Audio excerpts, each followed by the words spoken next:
Hello everyone, I'm Srikant from Happy Belly Fish, and today we are going to cook cauliflower. Now there are very few flowers that are sustainable and this is one of them. So next time you want to gift somebody a flower, maybe cauliflower is a good choice. They don't have to go into the bin after you leave. They might actually cook it. Or they can even use it as a weapon to throw it on you. So there are many ways you can cook cauliflower. Mostly in Europe I've seen people just steam it.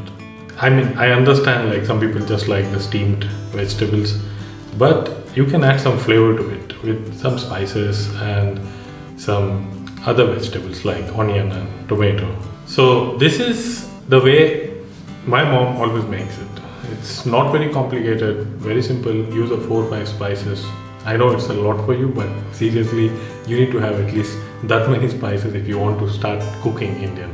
So if spices are something that's too overwhelming for you, they all look like same to you, smell the same to you, you don't understand when you're in an Asian store where to go, then check out our spice course on happybellyfish.com. I'm going to use only half of this cauliflower. That should be enough for about 2 to 3 people.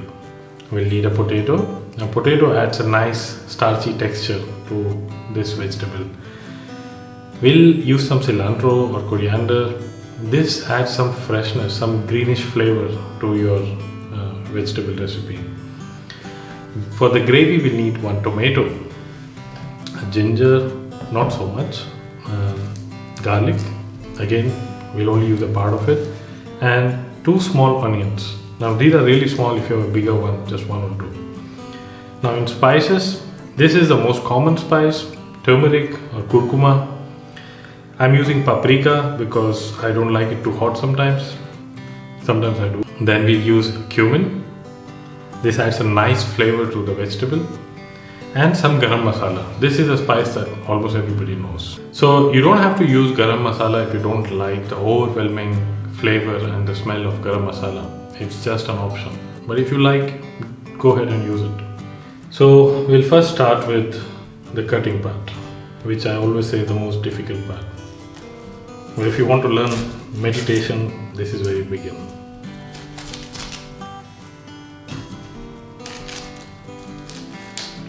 We'll take the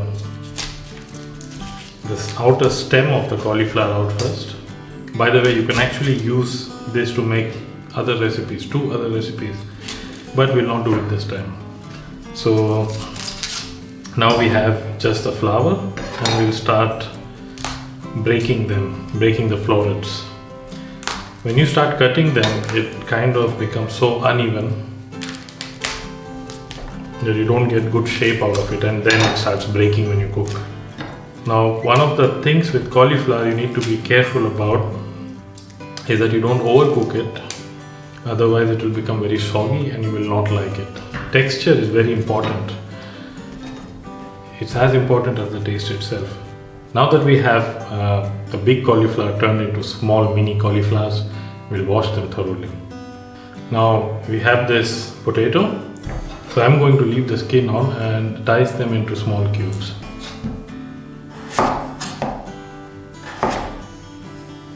Now these small blemishes, you can just peel them off. Now these are cut into equal sized cubes and we'll wash them once more with the cauliflowers. Onions. Now you can make a paste out of it if it's convenient, if you have a blender, but if you don't have a blender, you can just grate it and make a nice paste out of it. So now we are going to use the smallest grate.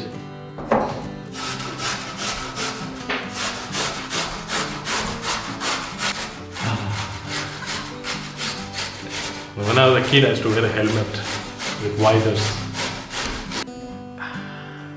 Okay, I need a break. I need to wash my eyes so that I can't see anything. There's nothing wrong though. When you cut an onion and it makes you cry, it actually clears your sinuses. So take it as a process of cleansing yourself. So we'll now take the garlic. We'll just use 1 clove of it. So we'll grate the garlic now. Fortunately, this doesn't make you cry. And we'll take ginger, which was the size of a garlic clove.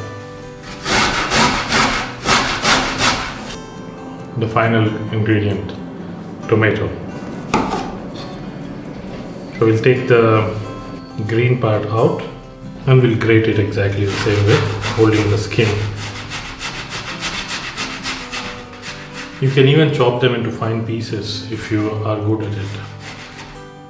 But we want a very nice, consistent gravy, that's why I'm making a paste out of it. Now, if you have a blender, you can just put them all together and blend it. So now that our ingredients are ready, we'll start cooking. We'll take a pan, add some oil to it and add the spices. Let's start. So we'll add some oil to the pan. I always use ghee, but you can use any other oil if you like. And we'll let the oil warm. We don't want it to start smoking. And then once the oil is a little warm, we will add 1 teaspoon of cumin. Now we'll let the cumin start crackling. We don't want it to burn once again, we just want it to start crackling. You will get the nice beautiful aroma of it. You can see now that the cumin has started to crackle. It's not browning too much. Now this is the time when we'll add the onion and ginger and garlic paste. Now we'll cook it until the raw flavor of the onion is gone. It starts to brown a little bit, very slightly. Now you have to make sure that this onion, ginger and garlic paste does not start sticking to the pan. So you have to mix it nicely. Do not add water, but if you think it's starting to stick, reduce the flame or switch it off completely, take it off the stove. So now you can see that it has browned a little bit. It didn't change the color to extreme brown or something. The smell now, like the rawness of the onion is gone and it smells like gingery, a little bit of onion and some garlic, and it's really nice. And at this stage we'll add the tomato and mix it nicely and allow it to cook for about 2 minutes. So once again, when you add the tomato, you can smell the rawness of the tomato, and when you start cooking it, that raw smell of it will be gone. This is the essence of making a gravy base. So you can see now the oil has started to separate out on the edges of this paste, and this is when we'll add the spices. So we'll start with curcuma, then we'll add about half a teaspoon of paprika. If you like it hot, you can use hot red chili powder, and we can add about half a teaspoon of Garam Masala. So how long should you be cooking this spice once you've added them? Less than a minute, and on a medium to low flame. If you cook it on a very high flame, it will burn and all the beautiful nice essence of the spice is gone. One of the ways you can make sure that the cauliflower is not too soggy is to just cook it with the potato before you add it to the gravy, and it also brings out the aroma of the cauliflower much better. So we will take another pan and we'll add some oil to it and fry the cauliflower and potato until it's kind of cooked.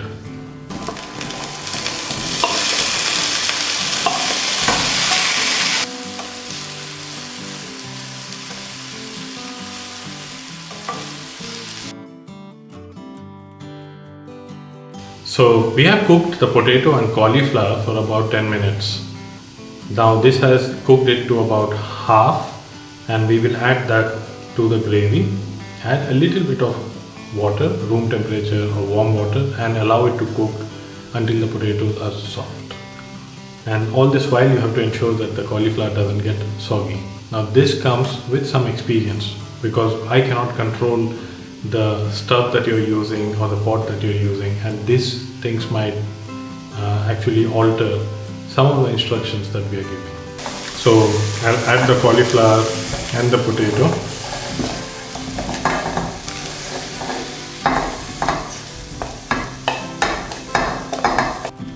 And mix it with the gravy.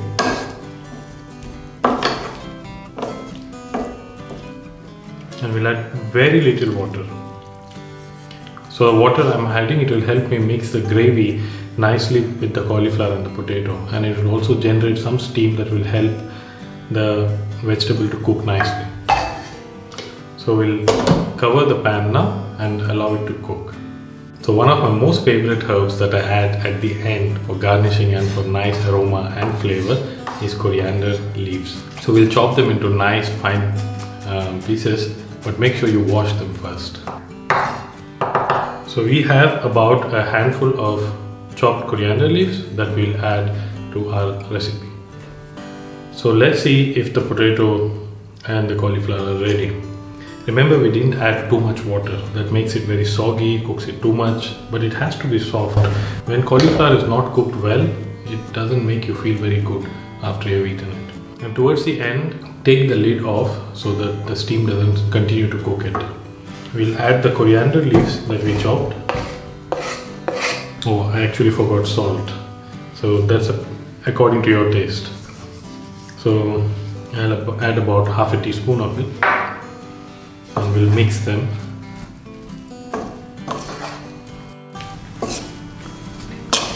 This is a recipe which is fairly dry. If you like to have more gravy in it, you can add more onion and tomato. But try to add more tomato to it so that it has a more sour taste. If you like to make this recipe even more sour, then you can add some fresh lemon juice. So hungry now, I need to start eating. Seriously, like you can see, like I look a little hungry. So if you like this recipe, hit the like button below and subscribe to our channel. We have wonderful recipes there for you. Really simple ones, not too complicated stuff. And visit our website happybellyfish.com and you'll be surprised at what we have to offer.